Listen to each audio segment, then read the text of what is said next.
Sponsored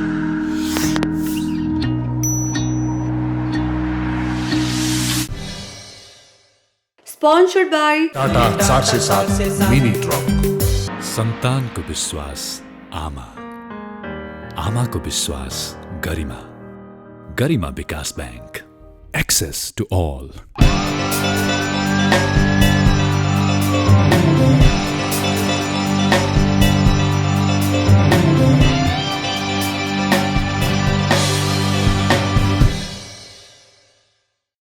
दर्शकवृन्द नमस्कार। यो avenues खबरको सङ्केत हो। हामी पालिका खबरको यो विशेष प्रस्तुति डेभलपमेन्ट फोरममा छौँ। हामीले हिजो यहाँहरूलाई खाँदबारी नगरपालिकाका मेयरज्यूसँगको छलफल प्रसारण गऱ्यौँ र उहाँसँग केही प्रश्न र जिज्ञासा बाँकी नै थिए। त्यसैले आज पनि हामी मेयर मुरारी प्रसाद खतिवडाज्यूसँगको छलफललाई निरन्तरता दिँदैछौँ। मेयरज्यू स्वागत छ। हस्, धन्यवाद। मेयर साहब, तपाईँहरू आउने बित्तिकै तपाईँहरूले निकै खालका जटिलताहरू झेल्नुभयो। अब भलै तपाईँको नगरपालिका पुरानो नगरपालिका भए पनि नयाँ संरचना अनुसार अब कानुनहरू थिएनन्, त्यसले पारेका जटिलताहरू थिए र त्यो अबको नेतृत्वले यो कानुनी अभावका कारणले काम गर्न असहजता नहोस् भन्ने हिसाबले तपाईँहरूले कानुन बनाउने क्रम पनि तीव्र रूपमा गर्नुभएको छ। अहिलेसम्म कतिवटा कानुन बनाउनु भएको छ, कति बाँकी छन्, जानकारी गराइदिनुहोस् न। अहिलेसम्म हामीले चाहिँ ऐन, नियमावली, कार्यविधि हरू निर्माण गरेका छौँ। त्यो चाहिँ निर्माण गरेर राजपत्रमा प्रकाशित पनि गरेका छौँ र धेरै कार्यविधिहरू अझै पनि निर्माण हुन बाँकी छन्। केही ऐनहरू पनि निर्माण हुन बाँकी छन्। त हामीले सकेसम्म चाहिँ आवश्यकताका आधारमा पहिलो प्राथमिकता कुनलाई दिने भन्दै अब त्यो ऐनहरू निर्माण गर्दै त्यसका कार्यविधि तयार गर्दै कार्यान्वयनमा गइरहेका छौँ र भर्खर मात्रै पनि हामीले यही गएको सभाबाट पनि एउटा ऐन पास गरेका छौँ। भनेपछि केही ऐनहरू बाँकी छन्। त हामीले अहिलेसम्म चाहिँ ऐन निर्माणमा केही जटिलता छन् मेयर साहब? केही जटिलता पनि छ। हामीसँग चाहिँ स्रोत व्यक्तिहरू, दक्ष विज्ञ व्यक्तिहरूको अभाव पनि रह्यो। समयमै हामीले ती चाहिँ ऐन नियमहरू निर्माण गर्नका लागि अलिकति कठिनाइ पनि भयो। अहिले चाहिँ अब त्यस्तो अहिले धेरै ठुलो समस्या छैन। केही नमुना ऐनहरू पनि प्राप्त भएका छन्। ती नमुना ऐन अन्तर्गत पनि हामी चाहिँ अगाडि बढेका छौँ र विशेष गरेर राज्यले यो चाहिँ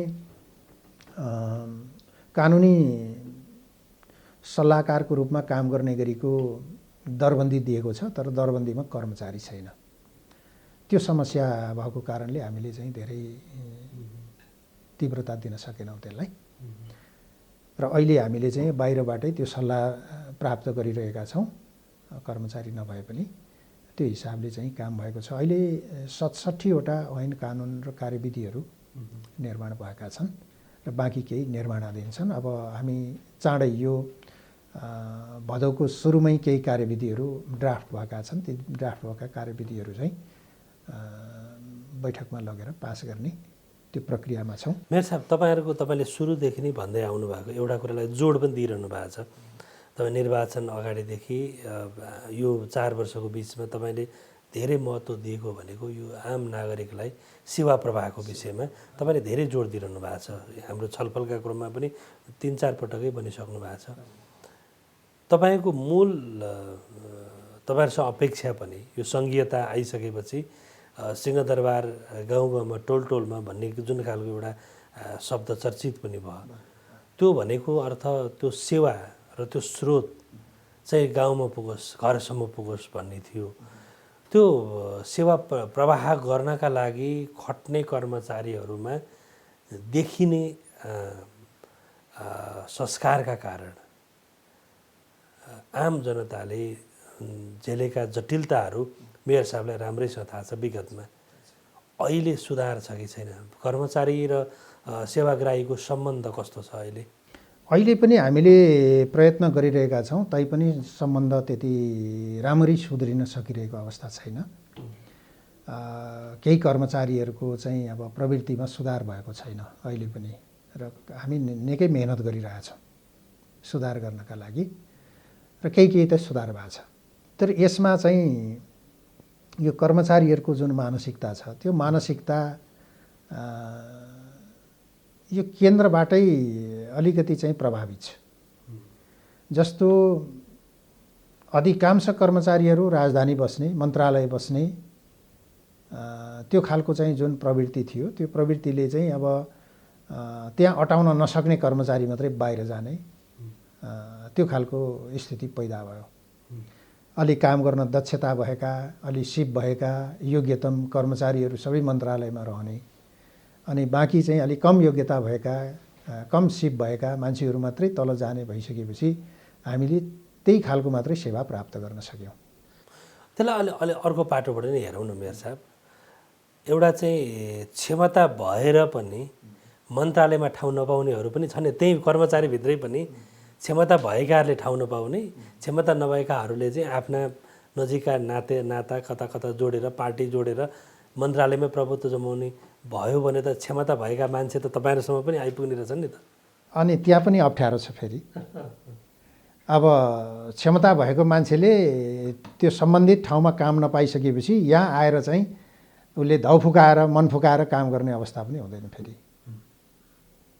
अब म अलिक केही समयको लागि आएको हो यहाँ, मैले किन धेरै गर्न पर्यो, फर्केर गइहाल्छु भन्ने जस्तो मानसिकताका पनि आइपुगे। त्यस्ता मान्छेसँग पनि काम गर्नु पर्यो हामीले। त्यसो भएकोले पहिलो त अब मानसिक रूपमा म चाहिँ जनताको सेवामा लाग्छु भन्ने प्रतिबद्धता हुनु पर्यो कर्मचारीमा। त्यो भएपछि मात्रै उसले आफ्नो चाहिँ भरपुर क्षमता प्रयोग गर्न सक्छ। त्यो नभएपछि चाहिँ अलिकति कठिनै हुने रहेछ। हामीले धेरै मेहनत गरेका छौँ। हामीसँग पर्याप्त दरबन्दीका कर्मचारी छैनन् र करार कर्मचारीहरू धेरै छन्। हामीसँग करार कर्मचारी राखेका छौँ। सेवाग्राहीले महसुस गर्ने अवस्था चाहिँ पहिलाभन्दा अहिले फरक त परेको होला नि। त्यो त धेरै फरक छ, धेरै फरक परेको छ। अब कर्मचारीले काम गरेन भने हामी तुरुन्तै एक्सन पनि लिन्छौँ नि त। त्यसो भएपछि केही न केही त फरक परिहाल्छ। मेयर साहब, यो धेरै जसो अब काठमाडौँमा बसेर पालिकाहरूका खासै चासो नभएका र नहिँडेका नबुझेका विज्ञ भनाउँदाहरू केहीले भन्ने पनि गरेको मैले पनि सुन्ने गरेको छु। काठमाडौँमा पालिकाहरू यो भ्रष्टाचारमा लिप्त भए भन्ने यस्ता शब्दहरू प्रयोग गरिरहनु भएको हुन्छ। तर म आफैले हेर्दाखेरि तपाईँहरूले भ्रष्टाचार भएको छ यदि भनेदेखि अख्तियारका उजुरीदेखि लिएर कारबाहीका कुराहरूमा खासै त्यो देखिएको छैन पछिल्लो समय। होला केही बेरुजुका घटनाहरू बढेका होलान्। तपाईँकै पालिकामा पनि बेरुजु 4-5 करोड बेरुजु त 1 वर्ष आयो भन्ने खालको एउटा तथ्याङ्क पनि आएको थियो। अब यो पालिकाहरूमा हुने जस्तो तपाईँकै पालिकामा पनि भ्रष्टाचार नहुने अवस्था, सुशासन कायम हुने अवस्था, होइन अनियमितता नहुने अवस्था बनाउनका लागि मेयरज्यूले लिनुभएको स्ट्यान्ड र मेयरज्यूले गर्नुभएको प्रयत्न सुनाइदिनुहोस् न। भ्रष्टाचार नियन्त्रणका लागि हामीले सकेसम्म योजनाहरूमा हो धेरै ठुलो चाहिँ समस्या भनेको। त्यो योजनाको अनुगमनलाई अलिक कडाइ गर्ने प्रयत्न गरेका छौँ र प्राविधिकहरूलाई सकेसम्म चाहिँ मूल्याङ्कन बिलमा अनावश्यक चाहिँ अब थपघट गर्ने कुरा नगर भनेर भनेका छौँ र उनीहरूले त्यसलाई पालना पनि गरेका छन्। र कतिपय ठाउँमा थोरै काम गरेर धेरै चाहिँ अब मूल्याङ्कन बनाइदिने अनि त्यसबाट प्राविधिकले पनि कमिसन लिने जस्ता विषयहरूले पनि हाम्रो चाहिँ यो भ्रष्टाचार बढेको देखियो। अर्को कुरा चाहिँ अब कार्यालयभित्रै कर्मचारीहरूले लिने सुविधामा पनि अनावश्यक रूपमा चाहिँ बढ्ता लिने प्रक्रियाले प्रवृत्तिले भ्रष्टाचार बढेको देखियो र त्यसलाई नियन्त्रण गर्न प्रयत्न गरेका छौँ। हामीले सकेसम्म ठोस कामका लागि मात्रै भुक्तानी गर्ने गरेको प्रयत्न गरेका छौँ। तर भुक्तानीको अधिकार भनौँ न, आर्थिक अधिकार नगर प्रमुखलाई दिएको छैन। अब त्यो तपाईँको नगरसभा भएको 7 दिनभित्र अख्तियार दिएपछि सबै प्रमुख प्रशासकीय अधिकृतले गर्नुहुन्छ होइन। तर पनि प्रमुख प्रशासकीय अधिकृतले सोध्ने गर्नुहुन्छ कतिपय विषयहरू, यस्तो छ के गरौँ भन्ने हिसाबले सोध्नुहुन्छ र उहाँहरूसँग सल्लाह गरेरै कुरा गरिन्छ र कति चाहिँ अब कम्प्लेनहरू पनि आएका हुन्छन्। ती कम्प्लेनहरूमा हामी बसेर छलफल गरेर त्यसको समाधान पनि खोज्छौँ। त्यसो भएकोले अब त्यस्तो भ्रष्टाचार नै भएको भनेर कसैले दाबी गर्न सक्ने गरेको चाहिँ अवस्था छैन। तर केही बेरुजुहरू छन्।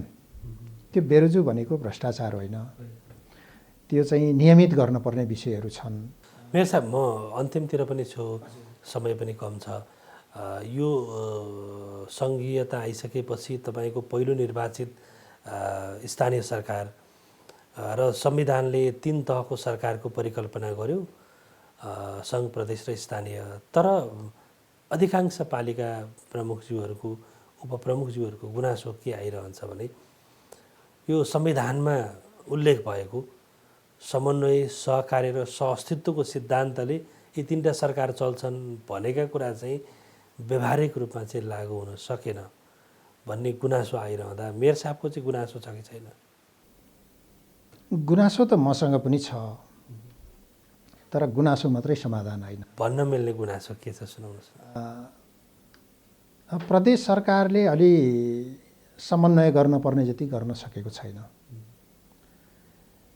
तर सङ्घीय सरकार र स्थानीय सरकार त हिजो पनि थिए।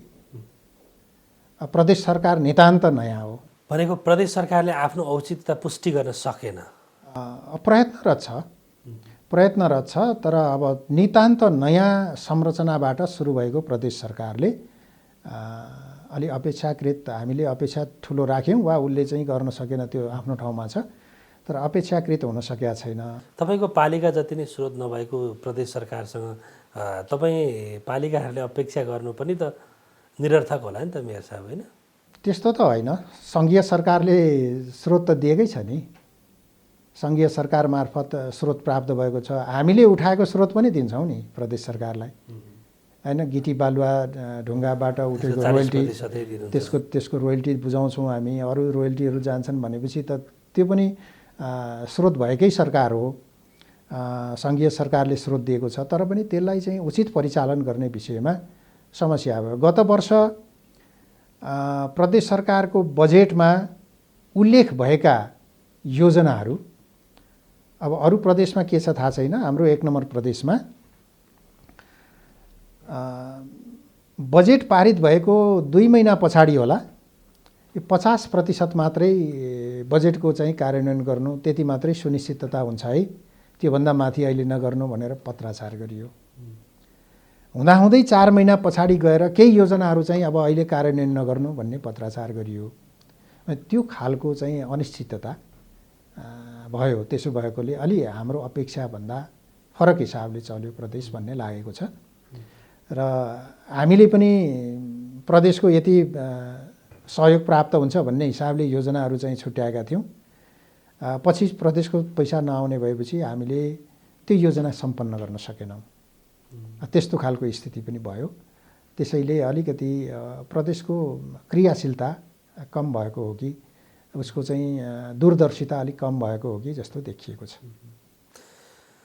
मेयर साहब, अन्तिममा छौँ। आम यहाँका खाँदबारीवासी, नगरवासी र तपाईँ हामीलाई यो 30 मिनटसम्म हेर्ने दर्शकहरूलाई के आग्रह गर्न चाहनुहुन्छ? अनुरोध के छ अथवा कमिटमेन्ट के छ?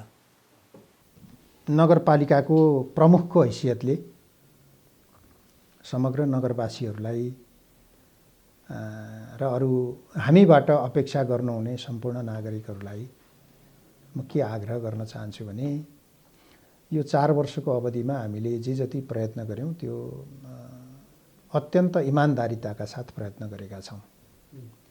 त्यसमा हामीले कहीँ कतै अन्यथा हुने गरी चाहिँ कामहरू गरेका छैनौँ। हामीले बुझेसम्म, जानेसम्म जनताकै सेवा होस् भन्ने उद्देश्य राखेर काम गरेका छौँ। तथापि केही कामहरूमा समस्याहरू पनि छन्, देखिएका छन्। त्यो चाहिँ कहीँ उपभोक्ताहरूको तर्फबाट समस्या भएको छ, कहीँ चाहिँ नगरपालिका कर्मचारीहरूको तर्फबाट समस्या भएको छ, कहीँ हाम्रा जनप्रतिनिधिहरूले पनि त्यसको विधि प्रक्रियालाई चाहिँ राम्ररी अवलम्बन गर्न नसकेका कारण समस्या छ। अर्को कुरा, हामीले थालनी गरेका जति कामहरू छन् ती कामहरूलाई सम्पन्न गर्न हामी प्रयत्न गर्छौँ। र केही बहुवर्षीय योजनाहरू छन्, ती योजनाहरू सम्पन्न हुँदैनन्। ती चाहिँ अब निरन्तर अगाडि बढ्ने भएकोले त्यसलाई त्यही हिसाबले बुझिदिन पनि अनुरोध गर्छु। अर्को कुरा चाहिँ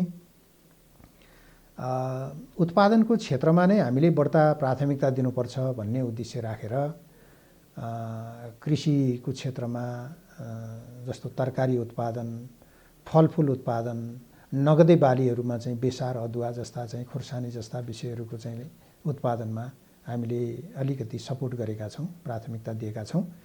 र त्यसमा उहाँहरूले आफ्नो पनि चाहिँ प्रयत्न जारी राखिदिनुहुनेछ र नगरपालिकाले राखेको लक्ष्य उद्देश्य पुरा गर्नका लागि उहाँहरूले पनि सहयोग गर्नुहुनेछ भन्ने मैले अपेक्षा राखेको छु। हामीले फलफुलका पनि जोनहरू निर्माण गरेर बिरुवा वितरण गरेका छौँ। हरेक वर्ष हामीले चाहिँ फलफुलका बिरुवा वितरण गरेका छौँ। नागरिकहरूलाई फलफुल लगाएर चाहिँ आम्दानी लिनुहोस् भनेर भनेका छौँ। कृषिको क्षेत्रमा हामीले निर्वाचित भएकै वर्षदेखि लगातार उपकरणहरू वितरण गरेका छौँ। 50% अनुदान दिएका छौँ हामीले त्यसमा। जस्तो तरकारी उत्पादनका लागि चाहिँ प्लास्टिक टनेलहरू आवश्यक हुन्छ, त्यो हरेक वर्ष हामीले चाहिँ 50% अनुदानमा प्लास्टिक टनेल उपलब्ध गराएका छौँ। त्यसपछि चाहिँ अर्को यो मिनी टिलर जसले चाहिँ जोत्नका लागि, माटो बनाउनका लागि सहज हुन्छ, गोरु प्रयोग गर्नु पर्दैन, त्यो पनि हामीले चाहिँ हरेक वर्ष वितरण गरेका छौँ 50% अनुदानमा। वडाले सिफारिस गरेका किसानहरूलाई छानेर हामीले चाहिँ वितरण गरिरहेका छौँ। यो वर्ष पनि त्यो कार्यक्रम निरन्तर छ। र घाँसका बिउहरू वितरण गर्ने, गोठ सुधार कार्यक्रम, भकारो सुधार कार्यक्रमहरू दिने, त्यसपछि चाहिँ बङ्गुरको पकेट क्षेत्र, बाख्राको पकेट क्षेत्र, त्यसपछि अन्डा उत्पादन गर्ने कुखुराहरूको चाहिँ व्यवस्थापन, ह्याचरीको चाहिँ स्थापना जस्ता कामहरूमा हामीले चाहिँ किसानहरूलाई सपोर्ट गरेका छौँ र त्यो हाम्रो निरन्तर हुनेछ। र यसमा किसानहरूले आफ्नो पनि सहभागिता जनाएर त्यसलाई चाहिँ राम्रोसँग उत्पादन लिनका लागि म हार्दिक निवेदन गर्न चाहन्छु। र अर्को कुरा चाहिँ हामीले यो भौतिक संरचना अलिकति थप्नुपर्छ भन्ने भइसकेपछि यस वर्षदेखि हामी यो प्रशासनिक भवनलाई अलि ठुलो भवन निर्माण गर्दैछौँ। त्यो चाहिँ सङ्घीय सरकारको सपोर्टमा, योजना आयोगको सपोर्टमा हामी चाहिँ निर्माण गर्दैछौँ। करिब त्यो 8 करोडको भवन निर्माण गर्दैछौँ। त्यो टेन्डर खुल्न लागेको छ, अब सुरु हुन्छ। त्यो बहुवर्षीय योजनाको रूपमा सुरु हुँदैछ। र अरू पनि केही योजनाहरू हाम्रा चाहिँ प्रदेश र सङ्घका सपोर्टमा सुरु हुँदैछन्। ती सबै योजनाहरूलाई पुरा गर्नका लागि सबै नागरिकहरूको पनि उत्तिकै सहभागिता जरुरी छ। र हामी यो वर्ष सबै नगरपालिकाले निर्माण गरेका सडकहरूको लगतकट्टा गर्ने प्रयत्न गर्दैछौँ। ती चाहिँ भित्री सडकहरू, तिनीहरूलाई लगतकट्टा गरेर त्यो सडक क्षेत्र निर्धारण गर्ने त्यो पनि प्रयत्न गर्दैछौँ। त्यसमा पनि नागरिकहरूले नगरपालिकालाई भरपुर सहयोग गर्नुहुन्छ भन्ने मैले अपेक्षा राखेको छु। अर्को चाहिँ यो खानेपानी आपूर्तिको क्षेत्रमा अलिकति हामीले जुन मेहनत गरेका छौँ त्यो अनुसारको सहयोग चाहिँ नागरिकहरूले पनि गर्नुपर्छ भन्ने मैले चाहिँ हार्दिक अनुरोध पनि गर्न चाहन्छु। र कतिपय ठाउँमा चाहिँ खानेपानीका पाइपहरू चाहिँ काटिदिने, बिगारिदिने, नष्ट गरिदिने जस्ता चाहिँ गतिविधिहरू भएका छन्। त्यस्तो नहोस् भन्ने म नागरिकहरूसँग अनुरोध पनि गर्न चाहन्छु। अर्को चाहिँ यो वर्ष हामीले अब अलि साना कार्यक्रमहरू पनि धेरै राखेका छौँ। त्यो चाहिँ किसानहरूलाई सपोर्ट हुने गरीका केही कार्यक्रमहरू पनि राखेका छौँ। र त्यो कार्यक्रमहरू चाहिँ प्रभावकारी रूपमा चाँडोभन्दा चाँडो चाहिँ मागका आधारमा सम्बोधन गर्ने भनेका छौँ हामीले। त्यो मागको आधारमा चाहिँ अगाडि बढोस् भन्ने प्रयत्न पनि गर्न चाहन्छु। अर्को चाहिँ हामीले यो घरेलु उद्योगतर्फ अलि जनशक्ति तयार गर्नुपर्छ, अलि आकर्षित गर्नुपर्छ, साना उद्योगहरू स्थापना गर्नुपर्छ भन्ने उद्देश्यका साथ तालिमहरू सञ्चालन गरिरहेका छौँ र केही सामग्री सपोर्ट पनि गरिरहेका छौँ उद्योग स्थापनाका लागि। त्यसमा पनि अब जो नागरिकहरू, जो जनताहरू त्यहाँ आबद्ध हुनुहुन्छ उहाँहरूलाई पनि म चाहिँ त्यसमा सहयोग गर्नका लागि हार्दिक निवेदन गर्न चाहन्छु। अर्को यो अपाङ्गताको क्षेत्रमा हामीले चाहिँ काम गरिरहेका छौँ। यो अपाङ्गतालाई कसरी न्यूनीकरण गर्न सकिन्छ, कसरी गर्भैबाट अपाङ्गता रोक्न सकिन्छ, र अर्को चाहिँ भइसकेको अपाङ्गता पुनर्स्थापन कसरी गर्न सकिन्छ भन्ने विषयमा हामी चाहिँ काम गरिरहेका छौँ र हाम्रो निकै ठुलो बजेट त्यो 30-32 लाख रुपियाँको चाहिँ कार्यक्रम हाम्रो आफ्नो छ भने प्रदेश सरकारको पनि त्यति नै कार्यक्रम छ त्यसमा र त्यसमा चाहिँ काम गर्ने एउटा गैर सरकारी संस्था छ त्यसको पनि लगानी छ। सदरमुकाम भइसकेपछि यहाँ भएका सबै खालका सङ्घ संस्था संरचनाहरूले नगरपालिकासँगै अपेक्षा गर्दा रहेछन्। अब काम त उनीहरू जिल्लाव्यापी रूपमा गर्छन् तर सहयोग चाहिँ खादबारीसँग मात्रै माग्ने खालको स्थिति छ। त्यसमा पनि हामीले चाहिँ केही सपोर्ट गर्नुपर्ने, जस्तो सशस्त्र बेस बसेको छ यहाँ, उसलाई चाहिँ दैनिक कार्य सञ्चालन गर्ने भन्दा दोस्रो चाहिँ केही पनि सहयोग प्राप्त छैन। त्यसका आवासका कुराहरू सबै हामीले चाहिँ निर्माण गरिदिनु परेको छ। अर्को चाहिँ सेना छ, गुल्म छ, त्यो गुल्मलाई पनि चाहिँ अब कतिपय संरचना निर्माण गर्ने बजेट प्राप्त भएन, हामीलाई यस्तो अभाव भयो, यो गरिदिनु पर्यो भनेर आउँछ, त्यो पनि गरिदिनु परेको छ। नेपाल प्रहरीको जिल्ला कार्यालय छ, अब त्यसले पनि चाहिँ बेला बेला समस्याहरू आइरहेका छन्, त्यो गरिदिनु पर्यो भन्छ। हाम्रा वडा प्रहरीहरू छन्, ती वडा प्रहरीहरूलाई पनि चाहिँ संरचना बनाइदिनुपर्छ भन्ने आछ।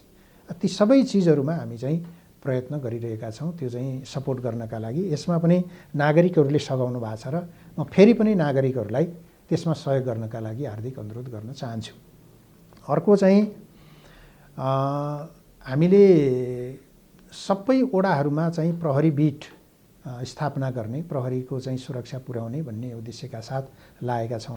र अर्को चाहिँ सुशासनको क्षेत्रमा हामीले प्रयत्न गरिरहेका छौँ कि नागरिकहरूले तत्काल सुशासन प्राप्त गर्न सक्नुहोस् भनेर हरेक वडामा चाहिँ हामीले इन्टरनेटलाई सुनिश्चित गर्ने र नागरिकहरूले त्यही चाहिँ इन्टरनेट मार्फत नै आवेदनहरू गर्न सक्ने, अनि उनीहरूको चाहिँ प्राप्त गर्नुपर्ने डकुमेन्ट सिफारिसहरू पनि त्यही मार्फत नै प्राप्त गर्न सक्ने, त्यो चाहिँ इमेल इन्टरनेट मार्फतै ती कामहरू चाहिँ गर्न सक्ने खालको स्थिति हुन सकोस् भनेर त्यसको सुनिश्चितताका लागि हामी प्रयत्न गरिरहेका छौँ। जुन चाहिँ यो नेटको समस्या समाधानका लागि हामीले चाहिँ यो केबल मार्फत अप्टिकल फाइबर मार्फत चाहिँ त्यसलाई हरेक वडामा पुर्याउन प्रयत्न गरेका छौँ।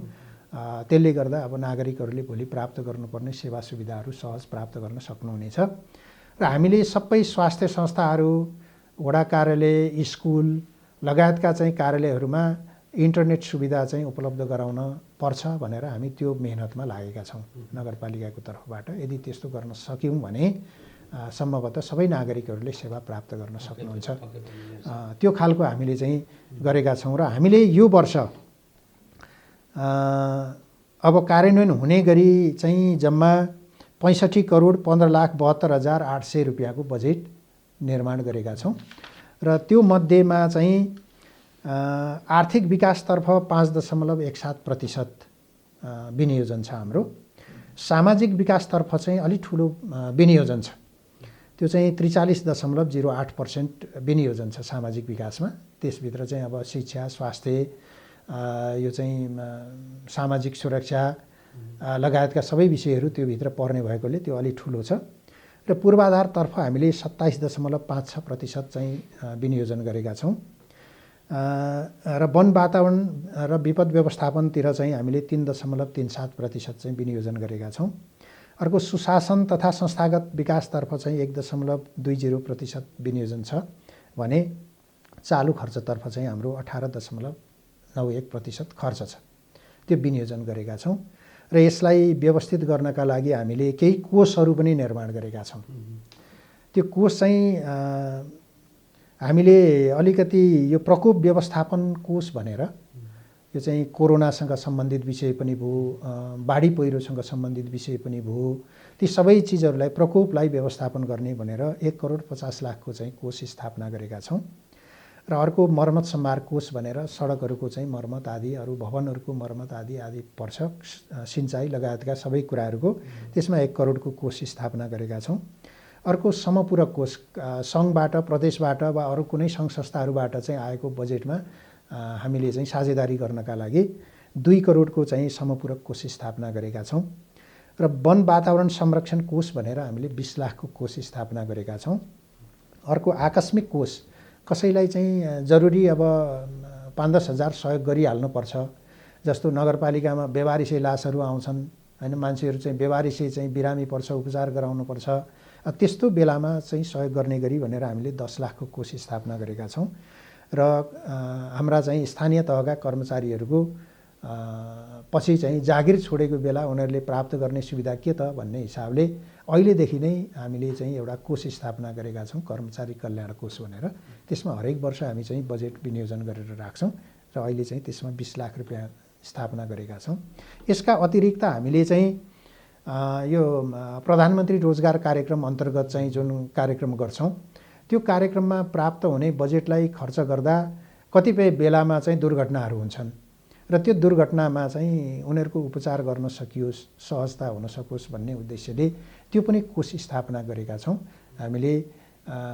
त्यो कोषमा चाहिँ अहिले नै बजेट चाहिँ विनियोजन भएको छैन, तर यो प्रकोप व्यवस्थापन कोषबाट त्यसमा चाहिँ अलिकति बजेट मिलाउनु पर्ला भन्ने खालको चाहिँ सोचाइ छ र त्यो कोष स्थापना गर्ने निर्णय चाहिँ भइसकेको छ र यसरी हामीले चाहिँ कोषहरू बनाएका छौँ त्यो मार्फत। अनि अर्को चाहिँ हामीले यो एकल महिलाहरूलाई अलिकति विपन्न वर्गका छन् भने तिनीहरूलाई चाहिँ सपोर्ट गर्ने गरीको त्यो चाहिँ आम्दानीको लागि एउटा कोष स्थापना गरेका छौँ। त्यो कोषबाट उनीहरूलाई चाहिँ बिउ पुँजी प्रवाह गर्ने र त्यस मार्फत उनीहरूले चाहिँ त्यो आम्दानी बढाउनका लागि कामहरू गर्ने खालको एउटा कोष स्थापना गरेका छौँ। त्यसमा पनि केही बजेटको व्यवस्था गर्ने हाम्रो नीतिगत निर्णय भएको छ। त यसरी गरिएका यी सबै कामहरूमा मैले समग्र नगरपालिकाका नगरवासीहरूको चाहिँ भरपुर सहयोग अपेक्षा गरेको छु। हुन्छ मेयर साहब, यो महत्त्वपूर्ण समय दिनुभयो, आम दर्शकहरूलाई धेरै कुराहरू जानकारी गराइदिनु भयो। मेयर साहबलाई धेरै धेरै धन्यवाद दिन्छु। धन्यवाद। दर्शकबिन आज हामीले प्रदेश नम्बर 1 को सङ्खुवासभा जिल्लाको खाँदबारी नगरपालिकाका मेयर मुरारी प्रसाद खतिवडाज्यूसँग छलफल गऱ्यौँ। हामी भोलि फेरि नयाँ विषय र प्रस्तुतिका साथ आउनेछौँ। तबसम्मका लागि वरिष्ठ क्यामेरा पर्सन अमरदेव श्रेष्ठ, कार्यक्रम व्यवस्थापक प्रसन्न ढुङ्गाना सहित म सञ्चालक शिव अधिकारी पनि आज्ञा माग्छु। नमस्ते।